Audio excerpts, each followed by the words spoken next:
Assalamualaikum warahmatullahi wabarakatuh. Bismillahirrahmanirrahim. Alhamdulillahi rabbil alamin. Wassalatu wassalamu ala ashrafil anbiya'i wal mursalin Sayyidina Muhammadin wa ala alihi wa sahbihi wa man tabi'ahu ila yaumiddin. Rabbi shrah li sadri wa yassir li amri wahlul 'uqdatam min lisani yafqahu qawli, amma ba'du. Para pendengar dan pencinta Radio MBS FM yang dimuliakan oleh Allah Subhanahu wa taala. Alhamdulillah, pada pagi hari ini kita bisa bersua kembali dalam halaqah kita, dalam kajian rutin kita, kajian fikih. Dan mudah-mudahan Allah Subhanahu wa taala selalu melimpahkan kepada kita taufik, hidayah, rahmat, kesehatan, sehingga kita bisa melakukan aktivitas, bisa melakukan kewajiban kita dengan sebaik-baiknya. Para pendengar yang dimuliakan oleh Allah Subhanahu wa taala, pada kajian kita yang lalu telah kita mulai dan telah kita kaji pembahasan mengenai tayamum. Telah kita terangkan dan telah kita bahas arti tayamum, syarat rukunnya tayamum, dan hal-hal yang membatalkan tayamum. Tinggal kita membahas mengenai masalah yang mana masalah ini dalam beberapa kitab disebut dengan masalah jabirah, yaitu gampangnya jika seseorang tidak bisa melakukan wudu dengan baik karena anggota wudunya itu ada luka, baik lukanya itu ada perbannya atau luka terbuka. Ini yang akan kita kaji pada kesempatan kita kali ini. Bismillahirrahmanirrahim. Seperti yang dijelaskan oleh para ahli fikih, jika seseorang ingin melakukan wudu atau melakukan mandi dan dia tidak bisa melakukan wudunya atau mandinya karena punya sakit. Dokter mengatakan jika Anda memakai air atau jika anggota tubuh Anda terkena air, maka akan menimbulkan sakit baru, atau sakit yang Anda derita akan lama sembuhnya, atau akan gosong. Misalnya kulit yang terkena air, jika Anda sekarang sakit ini kulitnya terkena air, maka akan berakibat akan gosong misalnya nanti kalau sembuh di muka dan di tangan dan di bagian yang terbuka lainnya. Atau anggota tubuh yang terkena air akan tidak berfungsi kembali, atau naudzubillah akan mengakibatkan kematian. Kalau dokter sudah memvonis demikian, dan dokter ini kita anggap sebagai dokter yang bisa dipercaya, maka caranya thaharah adalah sebagai berikut. Yang pertama, jika anggota tubuhnya, jadi anggota wudu atau anggota tubuh yang lain tidak ada lukanya sama sekali dan tidak ada perbannya, ya. Dan dokter mengatakan demikian, tidak boleh kena air seperti penjelasan saya tadi, maka orang tersebut diperbolehkan untuk tayamum ketika ingin melakukan sholat dengan syarat rukun yang telah kita jelaskan kemarin. Dan nantinya dia tidak wajib untuk mengulangi sholatnya, dan tidak boleh pakai wudu pakai air atau mandi pakai air. Justru wudu dengan memakai air dengan penjelasan dokter seperti tadi hukumnya haram, karena memakai air akan menimbulkan madharat untuk dirinya, maka tidak boleh, maka harus tayamum, ya. Ini tayamum untuk sakit ini telah dijelaskan juga dalam Al-Quran.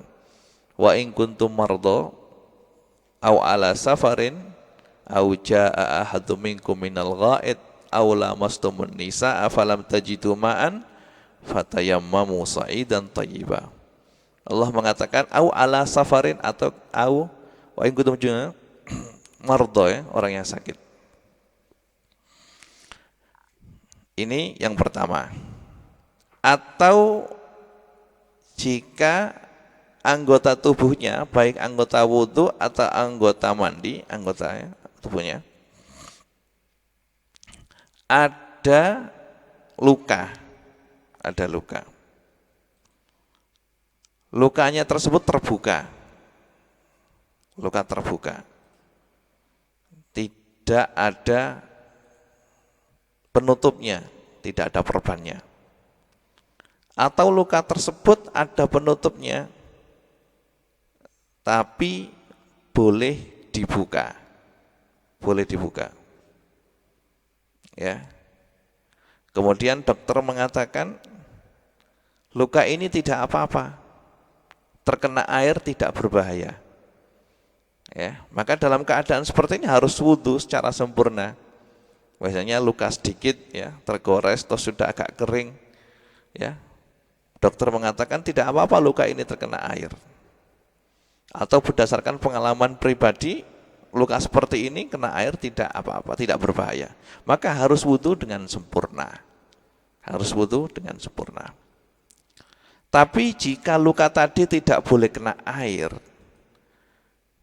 dan luka tadi itu terbuka, tidak ada penutupnya, ya. Baik luka itu di anggota tayamum, yaitu di wajah atau di kedua tangan, atau di tempat lainnya, di dada atau di punggung. Maka jika orang tersebut ingin toharoh, ingin mandi misalnya, maka karena luka tadi itu tidak boleh kena air, maka mandinya adalah, untuk toharohnya orang tersebut adalah, caranya demikian. Yang pertama, dia harus tayamum terlebih dahulu sebagai ganti daripada anggota yang tidak boleh kena air, yang luka tadi.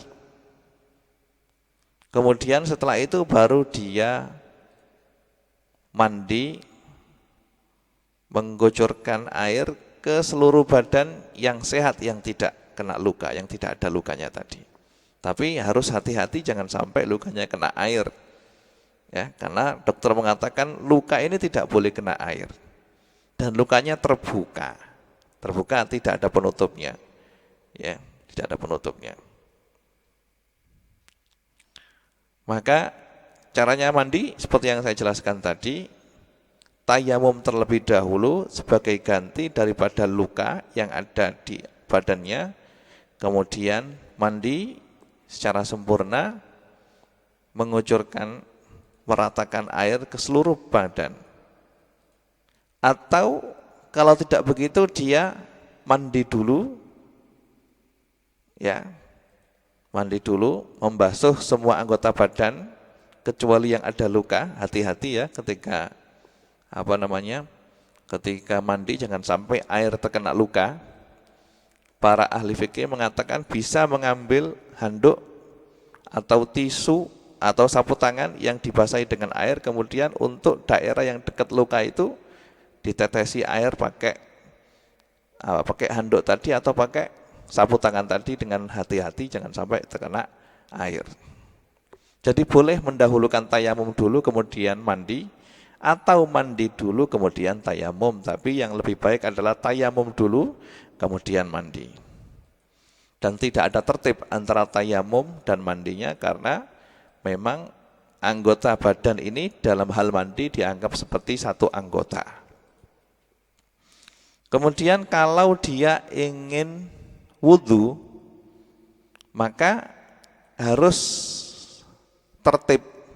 Kapan dia melakukan tayamum? Dia melakukan tayamum ketika membasuh anggota badan yang ada lukanya tadi. Jadi kalau lukanya itu ada di tangan, maka dia wudhu dulu, ya, nawaitul wudu'a liraf'il hadasil asghar, membasuh muka secara sempurna. Kemudian setelah membasuh muka, dia membasuh tangan yang sehat, daerah yang tidak ada lukanya. Misalnya kalau lukanya itu ada di tangan kiri, maka tangan kanan dibasuh dulu secara sempurna, kemudian tangan kiri membasuh tangan kiri yang tidak ada lukanya, ya, dengan hati-hati sekali.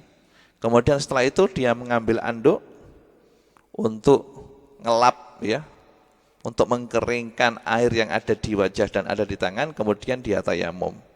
Nawaitu tayamum listibahati sholati dhuhri, kalau untuk sholat zuhur. Kemudian ya, mengusap wajah, kemudian mengusap kedua tangan.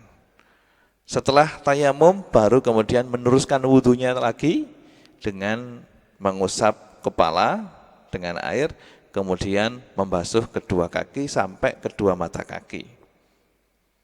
Ini cara wudu jika salah satu anggota wudunya ada luka yang tidak bisa kena air. Maka harus wudu, dan ketika pas membasuh anggota wudu yang ada lukanya tadi, kita tayamum. Kemudian setelah tayamum kita meneruskan wudu kita lagi. Kalau luka tersebut terdapat di dua anggota wudu, maka tayamumnya 2 kali. Misalnya kalau yang ada lukanya itu wajah dan tangan, maka misalnya wudu dulu, nawaitul wudu'a liraf'il hadasil asghar, kemudian sambil membasuh wajah yang tidak ada lukanya. Dan hati-hati ketika membasuh wajah itu, hati-hati jangan sampai air masuk ke luka yang ada di wajah tadi. Caranya bagaimana, ya, terserah. Kemudian setelah itu dia ambil anduk, mengeringkan wajahnya, kemudian tayamum. Nawaitu tayamuma listibahati sholati dhuhri masalan. Kemudian dia mengusap wajahnya, kemudian dia tayamum, kemudian mengambil debu lagi dan mengusap kedua tangannya dengan debu. Tayamum seperti biasa, puasa. Kemudian setelah itu, setelah tayamum untuk luka yang ada di wajah, kemudian dia membasuh tangannya yang sehat. Misalnya kalau lukanya ada di tangan kiri, maka tangan kanan dibasuh secara sempurna. Kemudian bagian daripada tangan kiri yang tidak ada lukanya kita basuh dengan air. Dan untuk luka yang ada di tangan kiri tadi, kita ambil anduk, kita keringkan tangan kita, kemudian kita tayamum. Nawaitu tayamuma listibahati sholati dhuhri, kita mengusap wajah kita, kemudian pukulan kedua untuk mengusap kedua tangan, kemudian kita meneruskan wudu kita, yaitu mengusap kepala, kemudian membasuh kedua kaki. Ini cara toharonya, agak ribet memang. Bahkan kalau luka itu ada di 3 anggota wudu, maka tayamumnya harus 3 kali. Misalnya mukanya ada luka, tangannya ada luka, juga kakinya ada luka, maka tayamumnya 3 kali seperti yang saya jelaskan tadi. Berarti sekarang dia membasuh wajahnya, bagian wajah yang tidak ada lukanya dengan air dengan sangat hati-hati. Kemudian dia tayamum untuk ganti daripada luka yang ada di wajah. Setelah itu meneruskan wudunya dengan membasuh tangan dengan air, bagian yang tidak ada lukanya. Kemudian setelah itu tayamum lagi untuk sebagai ganti daripada luka yang ada di tangan. Kemudian dia mengusap kepala, meneruskan wudunya, mengusap kepala dengan air. Kemudian kalau kakinya ada lukanya berarti membasuh kaki yang tidak ada luka. Kemudian untuk luka yang ada di kaki kita ganti dengan tayamum. Kita tayamum berarti tayamumnya 3 kali. Dalam hal wudu, kapan kita tayamum? Kita tayamum ketika membasuh, waktu membasuh daripada anggota yang ada lukanya tersebut. Jadi ini kalau memang lukanya itu terbuka, ya, atau tidak terbuka, tidak terbuka, tapi boleh dicopot perbannya, ya. Perbannya boleh dicopot, ya. Tapi tetap tidak boleh kena air, ya. Maka caranya wudu seperti itu tadi. Maka harus membasuh bagian yang sehat, yang tidak ada lukanya, dan yang kedua adalah wajib untuk tayamum sebagai ganti daripada luka yang ada di bagian tersebut. Oke. Kemudian wajib untuk ketika tayamum, wajib kita untuk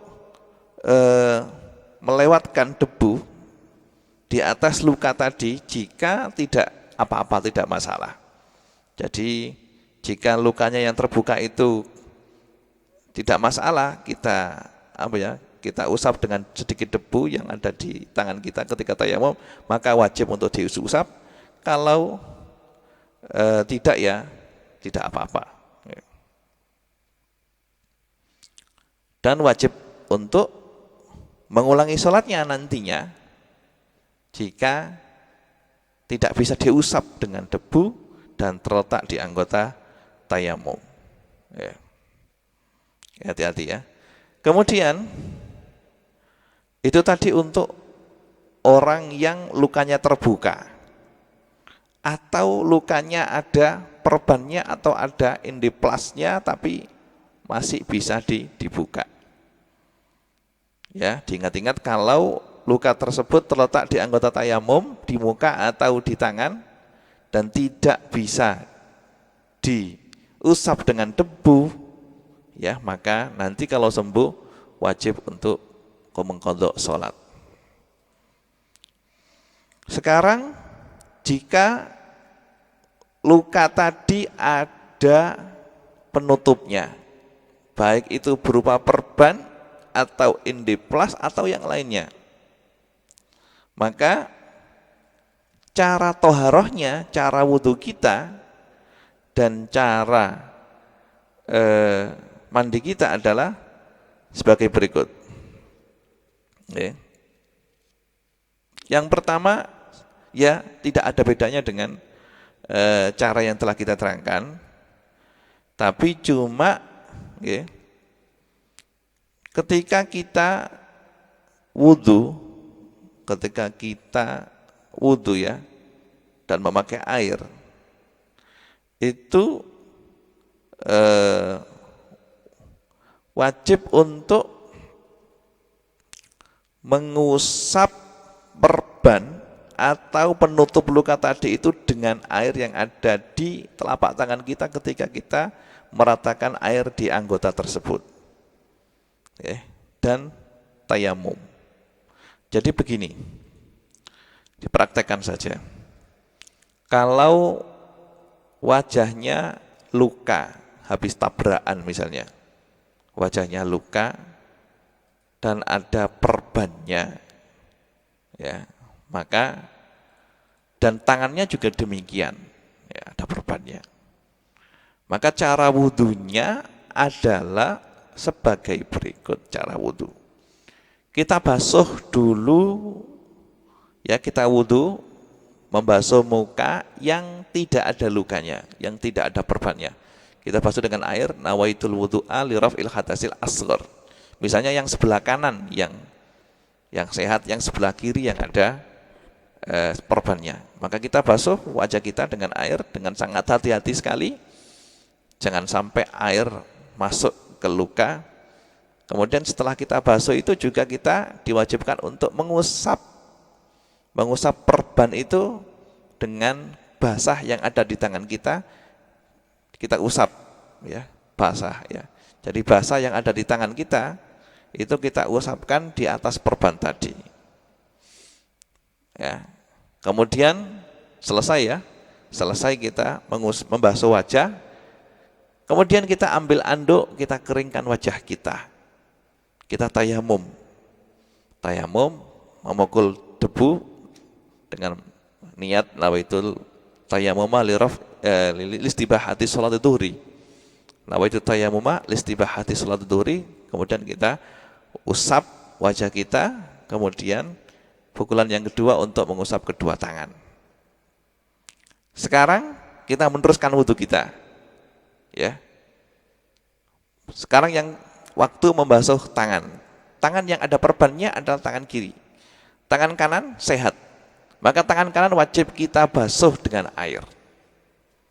Kemudian tangan kiri bagian yang tidak ada perbannya kita basuh dengan air. Kemudian bagian yang ada perbannya kita usap dengan basah yang ada di tangan kita. Ya, semuanya selesai. Kemudian kita ambil anduk untuk mengeringkan tangan, kemudian kita tayamum. Tayamum seperti tadi, kita pukulkan tangan di debu, nawaitul tayamum listibahati salat dhuhri. Kemudian kita mengusap tangan dan mengusap wajah, kemudian pukulan yang kedua untuk mengusap kedua tangan. Kemudian kita meneruskan wudhu kita dengan mengusap kepala dan kemudian membasuh kedua kaki. Ini cara wudhunya. Begitu juga untuk mandi. Kalau mandi lebih mudah. Kalau di badannya itu ada perban yang tidak mungkin untuk dicopot, maka dia tayamum dulu sebagai ganti daripada perban yang ada di tubuh tadi. Untuk mandi ini, baik lukanya 1 atau 2, perbannya 1 atau 2, itu tayamumnya cuma 1 saja. Cuma 1 saja. Berarti kita tayamum, nawaitu tayamum alistibahati salat dhuhri, kita usap wajah, kemudian pukulan kedua kita usap kedua tangan, kemudian kita membasuh badan kita yang sehat yang tidak ada lukanya. Dan ketika untuk dalam keadaan mandi ini juga seperti wudhu, kita usap perban yang ada di tubuh, di luka tadi itu dengan air, dengan basah yang ada di tangan kita. Itu wajib. Jadi kalau di tubuhnya itu ada luka, maka wajibnya adalah ghuslus sahih, membasuh bagian badan yang sahih, yang tidak sakit, kemudian mengusap perban tadi itu dengan air, dengan basah yang ada di tangan kita. Kemudian yang ketiga adalah tayamum. Jadi memang untuk cara toharoh, baik cara wudhu atau cara mandinya orang yang punya luka ini dalam mazhab Syafi'i agak sulit ya, agak ribet dan wajib dimaklumi. Kemudian untuk di sini yang perlu diperhatikan adalah jika kalau luka itu luka terbuka dan tidak ada penutupnya seperti keterangan saya tadi, maka ketika dia sudah melakukan proses yang telah diterangkan tadi dengan baik dan melakukan sholat dengan benar, maka dia tidak wajib untuk mengqadha sholatnya, tidak wajib.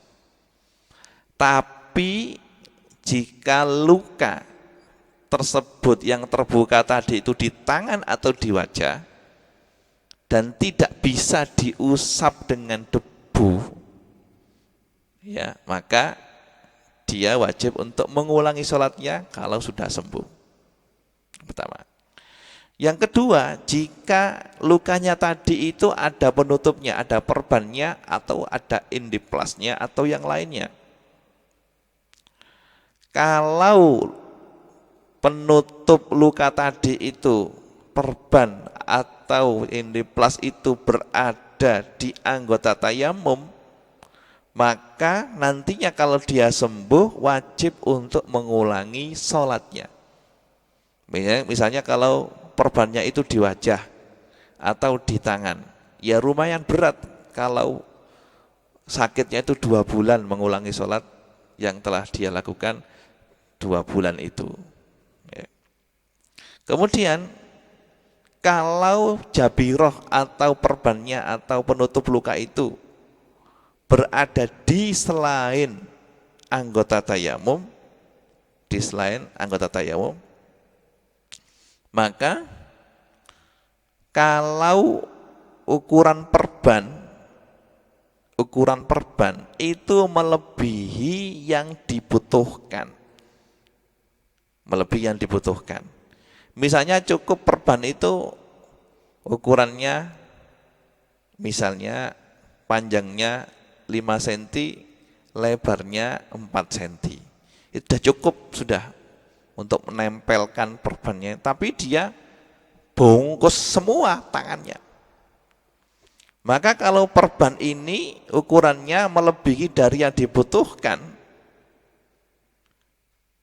maka nantinya kalau sembuh wajib untuk mengqadha sholat. Jika tidak di tempat, tidak di anggota tayamum, tidak di wajah dan tidak di tangan, tapi di kaki atau di bagian tubuh lainnya. Ya. Kemudian jika ukuran perban tadi yang menutupi luka tadi tidak lebih dari yang dibutuhkan, cukuplah, tidak lebih. Tapi ketika menempelkannya itu dia tidak punya suci, tidak punya wudhu, berhadas. Nah, maka nanti ketika sembuh wajib untuk mengulangi sholatnya. Ya, maka harus, kalau mau konsisten dengan mazhab Syafi'i, maka harus ketika mau menutup luka itu harus dalam keadaan wudhu. Ya repot juga memang. Ya, apalagi kalau dia ketika tabrakan terus tidak sadar gitu, masuk rumah sakit mendadak ketika dia siuman badannya sudah perbanan semuanya, ya kan? Ya sulit ya memang. Ya. Atau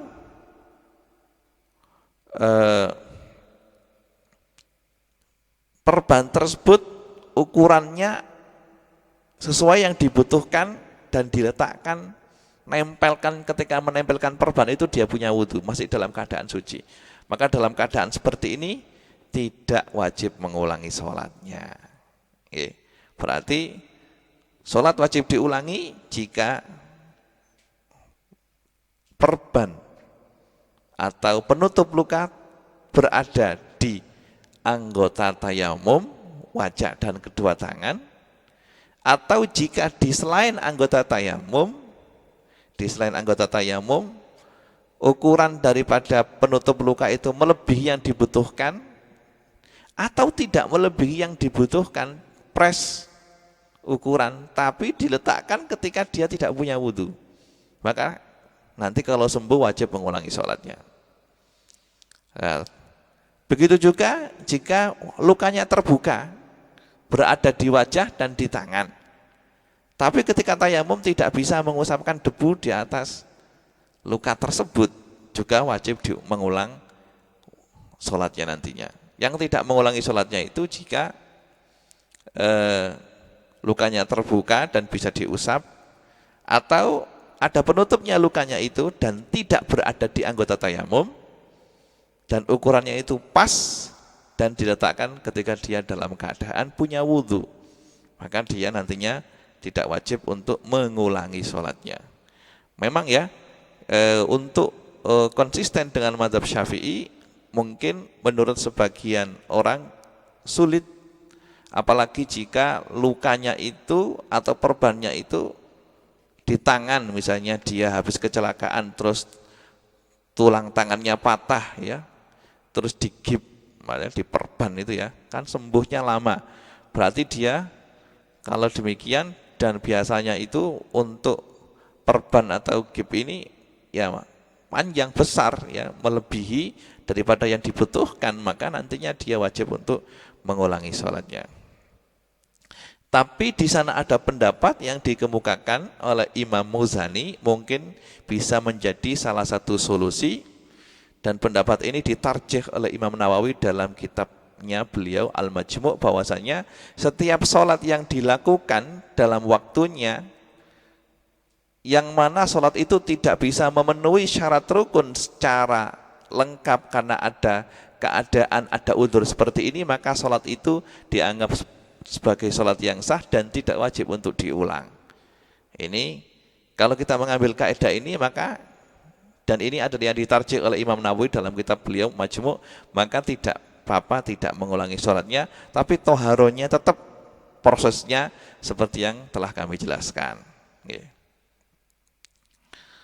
Nah, untuk yang lebih mudah lagi untuk kita praktekkan adalah jika kita berpindah kepada madhabnya Imam Malik atau Imam Abu Hanifah. Ini sebagai solusi saja. Kalau dalam madhab Imam Abu Hanifah dan Imam Malik, maka di sana tidak ada mencampur wudhu dengan tayamum. Tapi kita lihat keadaan orang yang terluka tadi. Kalau memang lukanya itu lebih banyak, misalnya dia mau wudhu, lukanya lebih banyak, artinya anggota badan yang ada lukanya lebih banyak daripada yang tidak ada lukanya.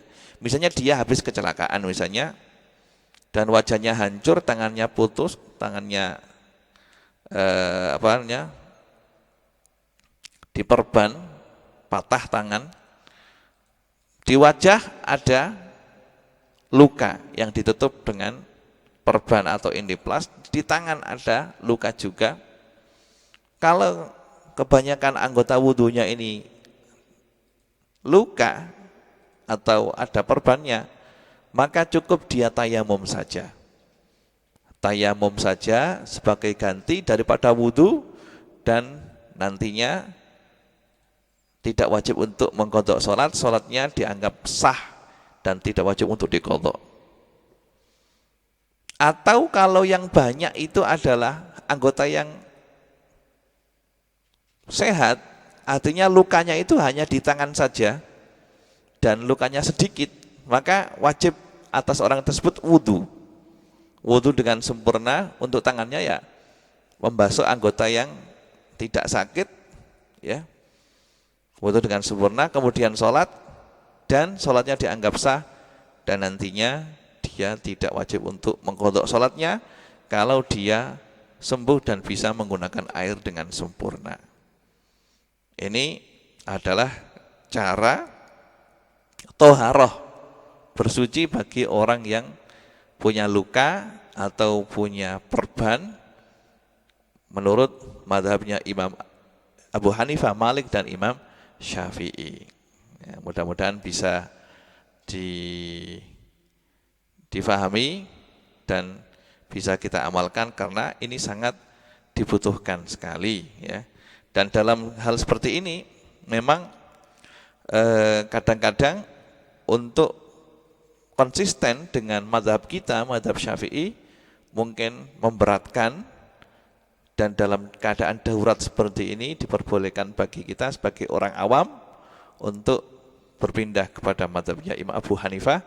Yang penting tahu dan faham betul bagaimana madhab yang akan kita jalankan, baik itu madhabnya Imam Abu Hanifah atau madhabnya Imam Malik. Dan ini seseorang jika menghadapi problem seperti ini sebaiknya rujuk kepada orang alim yang bisa menerangkan dia dengan baik, sehingga apa yang dilakukan berdasarkan ilmu yang benar, tidak asal-asalan. Jangan sampai asal-asalan, ya. Asal-asalan misalnya, oh mungkin kayak gini, saya dengar kayak gini, tidak boleh. Tapi kalau Anda dihadapkan dengan suatu masalah dan Anda tidak mengerti bagaimana cara untuk melaksanakan ritual ibadah atau taharah yang akan Anda laksanakan, maka lebih baik kita sebagai orang awam tanya kepada orang alim yang memahami masalah itu dengan baik, sehingga bisa memberikan solusi untuk kita dengan solusi yang tepat, yang mantap, dan dengan harapan ibadah kita yang kita lakukan bisa sah sesuai dengan tuntunan yang diajarkan oleh ulama, yang diajarkan oleh baginda Rasulullah SAW. Kiranya cukup sekian yang bisa kami sampaikan. Mudah-mudahan apa yang telah kita kaji dijadikan oleh Allah Subhanahu wa taala sebagai ilmu yang manfaat. Nasallallahu subhanahu wa taala ayyaj'alana mimman yastami'unal qawla fayattabi'una ahsana. Wa sallallahu ala sayyidina Muhammadin wa ala alihi wa sahbihi wasallam walhamdulillahi rabbil alamin. Assalamualaikum warahmatullahi wabarakatuh.